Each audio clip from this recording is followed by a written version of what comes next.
Hi, welcome or welcome back to Books and Bocadillos. My name is Maria Andrea, and I'm trying to get in a tag for Tag Tuesday. It's 11 o'clock at night, and this is my second attempt at recording this tag.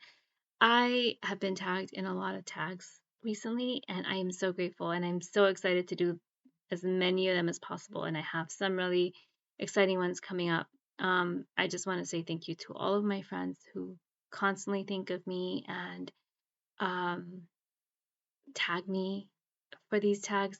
It always brings me so much joy.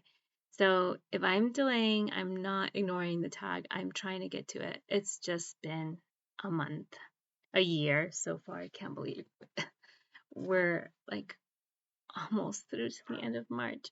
And there's my dog, my Missy Moo, barking at me. So anyway, I am doing the March on the Moors tag. This is an original tag by Melinda at A Web of Stories. And this tag is based on the Bronte novels. Melinda has been hosting a Bronte reading event on her channel and on her Discord. And I'm so excited to be able to participate by way of this tag. And I'm also reading Agnes Grey. I'm almost done. Okay, so the first prompt is Agnes Grey, a book about women in the workforce. And for this one, I went with Temporary by Hilary Leichter. I love this book. I adore it. Hilary Leichter writes a very quirky, satirical novel in which she writes about this young woman's experience as a temp, as a worker for a temp agency. And so she gets all these random assignments, and they are hilarious at times. It's just so funny. She's poking fun at the power dynamics of the workplace, and particularly women and their role in the workplace. And it's such a thought provoking book while also being really fun and engaging. I I could sing its praise all day. I love this book. Um, the second prompt is Agnes Grey. No, Jane Eyre, a coming of age novel centered on the female character. For this one, I went with The 10,000 Doors of January by Alix E. Harrow. It's been a little while since I read this book, so I don't want to try to explain what it's all about. It's fantasy. A young woman, we follow her to her coming of age. She grows up, navigating the world all alone. There is family separation in this book, and she's alone, and it's a story about finding yourself in and through loneliness, in and through loss and grief. And it reminds me a little bit of The Lion, the Witch, and the Wardrobe, in which you're going through a portal into a different world, and she's navigating different entries into different worlds, and in the process finding herself through it all. So I enjoyed it. I think it's a beautiful book cover. It's a beautiful story, and um, I'd like to read it again someday. It was an enjoyable story, and I'm forgetting most of it, I think, but I really would like to keep it fresh because I do remember enjoying it. Then prompt number 3 is The Professor, a book by a favorite author that is not your favorite. So Melinda had this experience with the professor. She does not like the professor, so it's not her favorite. So this is what this prompt is nudging on. So one of my favorite all-time authors is Sandra Cisneros, and this book by Sandra Cisneros is not my favorite. This is Caramelo. Caramelo. Caramelo is a story that is really well written in the sense of it has a strong sense of place and time. This novel takes place over the summer on a road trip from Chicago to Mexico. And this is a novel that feels like the dog days of summer. This novel feels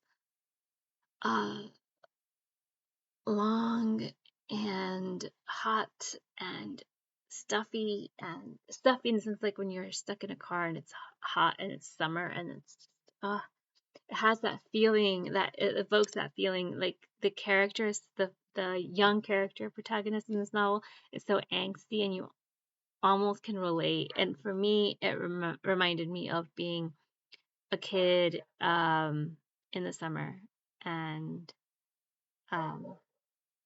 oh, Miss Mill.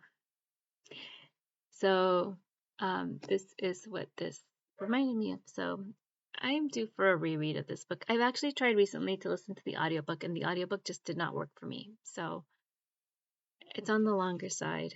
I think this might be a good book to read over the summer because it's a summer book. The next prompt is Shirley, a book about female friendship. So now we go to my favorites on the Cisneros book, and this is Miss Moo. Martita, I remember you, or Martita, te recuerdo.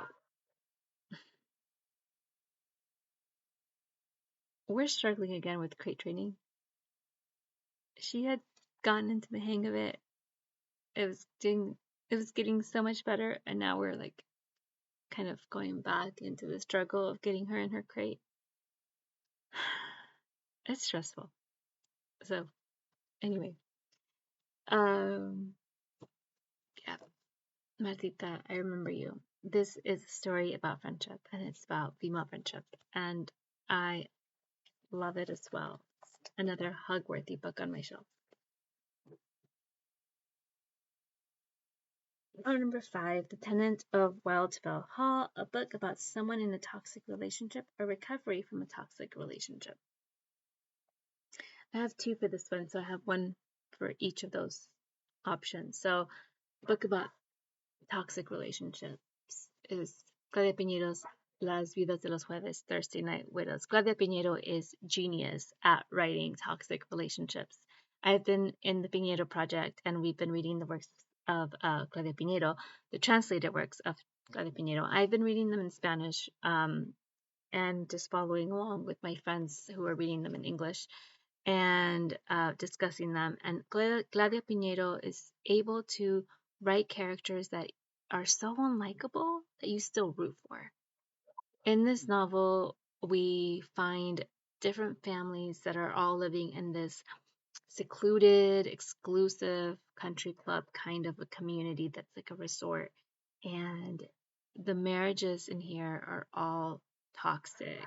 The community itself is toxic. Like you have to apply and get inducted into the community, and you have to, there's like hazing that happens when you first join this group. It feels like very culty. So the place, it also has a strong sense of place, and the place is like a character in this novel, and everybody is just toxic in here. Feels like, yeah, there's just toxicity all around. But it's so well written. I love this book. I say I love it because it's not my favorite Piñero, but I really, really enjoyed it. Really enjoyed it. I would reread this book. I know that I am probably the person in the group that loved this the most, I think. So I feel like I'm a bit of an outlier in terms of my review of this book. I someday maybe would want to review this because I really, really have a lot to say in it. It's so thought-provoking. And I'm still thinking about it. We read this book in January and I'm still thinking about it. Okay. And then the book about recovering from a toxic relationship is Claudia Piñero's El Tiempo de las Moscas. In English, it's Time of the Flies. This, so far, has been my favorite of the Claudia Piñero books we've read. And this story is about Inés and her friend Manca, and La Manca. And Inés is just come out of prison for a crime that she committed 16 years ago. and she is recovering from a divorce and a toxic marriage. And her friend La Manca is there to help her along. And I love this book. I love this book too. I love it. Okay. Then 6, Villette, a book about a character in a new land. This is a book that I want to read next month for Poetry Month. I've like skimmed this book, read like poems throughout it, and this is Inside Out and Back Again by Tana Lai. And this is a Newbery Honor book, also a National Book Award winner. I'm not through with middle grade. I really enjoy middle grade, so I think I'm going to carry my middle grade reading into April. And this one is written in poem, like it's in poems. It reminds me of Brown Girl Dreaming by Jacqueline Woodson. So I'm looking forward to it. The back says, for all the 10 years of her life, Ha has only known Saigon, the thrills of its markets, the joy of its traditions, the warmth of her friends close by, and the beauty of her very own papaya tree. But now the Vietnam War has reached her home. Ha and her family are forced to flee as Saigon falls, and they board a ship headed toward hope. This is a moving story of one girl's year of change, dreams, grief, and healing as she journeys from one country to another, one life to the next. And lastly, Wuthering Heights, a book where a house or other building plays a major role. And one of my all-time favorites is We Have Always Lived in the Castle by Shirley Jackson. I really love this story. The castle, the house is a major like character in this novel. This is an unforgettable place and an unforgettable, memorable characters. Um, I really love this. I really love the story. I also really like this Penguin Classics edition. It's got the French flaps and it's got the deckled edges, and it is just my cup of tea.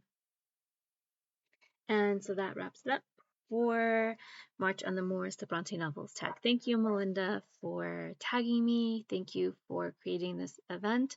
And I am about done. I have a dog that won't stop barking because she's having anxiety in her crate. I will be back again soon. Thank you so much for watching. I truly appreciate you. Hasta la próxima.